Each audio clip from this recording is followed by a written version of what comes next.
Халқымыздың бірнеше ғасырлар бойы үздіксіз пайдаланып келе жатқан ұлттық сусыны қымыз. Ол тек сусын емес, сонымен қатар халықтың қасиетін, дәулетін, салтанат байлығын, мырзалығын, дастархан берекесін білдіретін ырыс белгісі.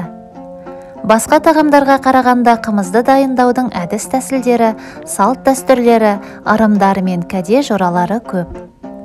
Көктем туып құлындаған бие байланып сауылады. Бие сүтіне арнайы ашытқы, қар немесе қозының мәйегі қосып, қымыз дәрежесіне жеткізеді.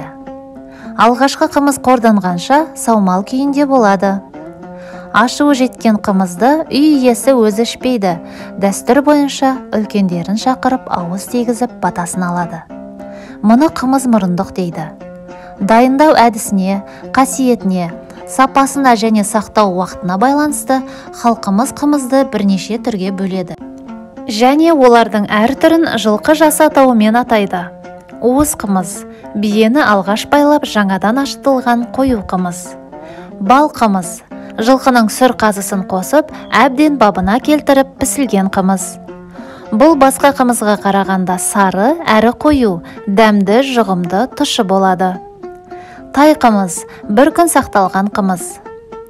Құнан қымыз, 2-3 күн сақталған, толық ашыған қымыз. Дөнен қымыз, 3-4 түн сақталған өте күшті қымыз. Бесті қымыз, 4-5 түн сақталып, ашуы әбден жеткен қымыз. Салқын ауа қымыздың ашу мерзімін біраз ұзартады. Мұнымен қатар шөп буыны қатып, күзде сауылатын қымызды сары қымыз дейді.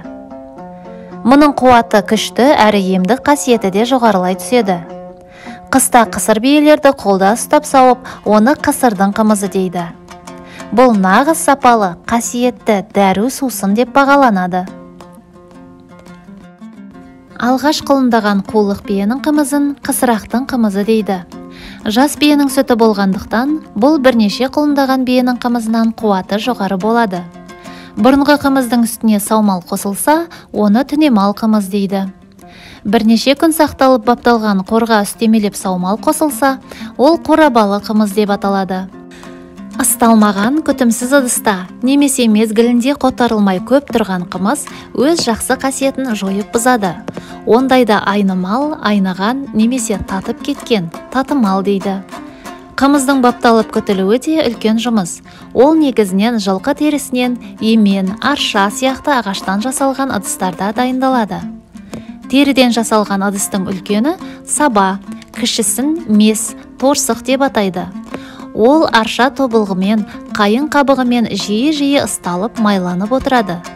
Сабадағы қымызға жылқының шекі қазысын салып, көп пісілген қымыз қуаты күшейіп, сапасы артады.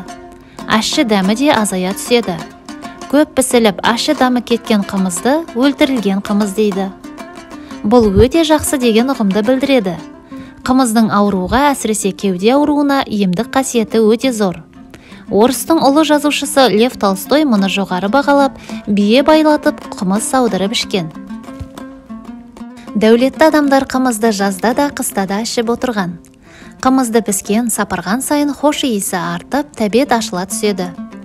Қымыз ыдыстарда бөлек ұсталып, оны қымыз шара, қымыз аяқ, қымыз ожау деп қастерлеп айтады.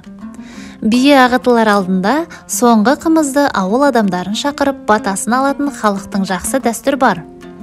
Мұны сірге жияр деп атайды.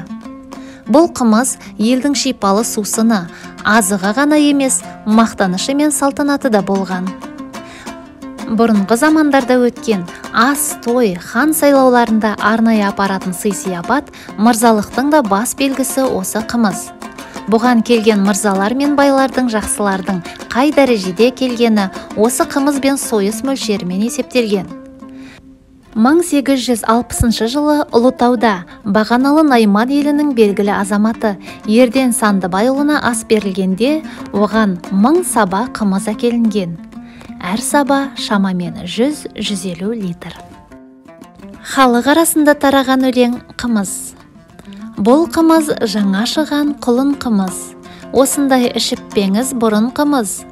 Қымыздың 3-4 кесе желігімен, жел сөзбен келіп отыр ұрынғымыз. Ішеміз бұйырса ертең тай қымызды, тайқымыз ұмыттырар қайғыңызды. Қонақжай өзінің кең пейіліне, қазекең тапқан ғой бұл сайқымызды. Мінекей мұна қымыз, құнан қымыз, аспайды бұл өңірде мұнан қымыз. Сіміріп үш тостаған қандым дейсіз, шынымен қазақсыз ба, күмәндіміз. Ішкенде дөнен қымыз дөң асырған, қыздарға қырындауға жол ашылған. Тісесің тартынбай әр тәуекелге, жараулы бәйгәтіндай таң асырған. Белдеуден ұзатпаған бесті қымыз, еңкейткен егескенді есті қымыз. Іштегі ыспенен шаңдаттың бәрін, семсердей сертке соққан кесті қымыз. Сапырған саржайлауда сары қымыз, сауға сән, ауруға дәрі қымыз. Салтанат сауық құрып сайрандайық, сөнгенше бұл өмірден жарығымыз. Қыз ақпа, көңіл ақпа, қымыз ақпа. Түсемін қымыз ішсем қызып бапқа. Осынсаң өзің құйып сәулет айым, қанбасем ішіп қымыз күн ұзаққа. Сауыны биелердің келген сайын, басында бие баудың болсам дайын. Сауысып биелерді құлын ұстап, қолдасып шелегіңе жабысайын.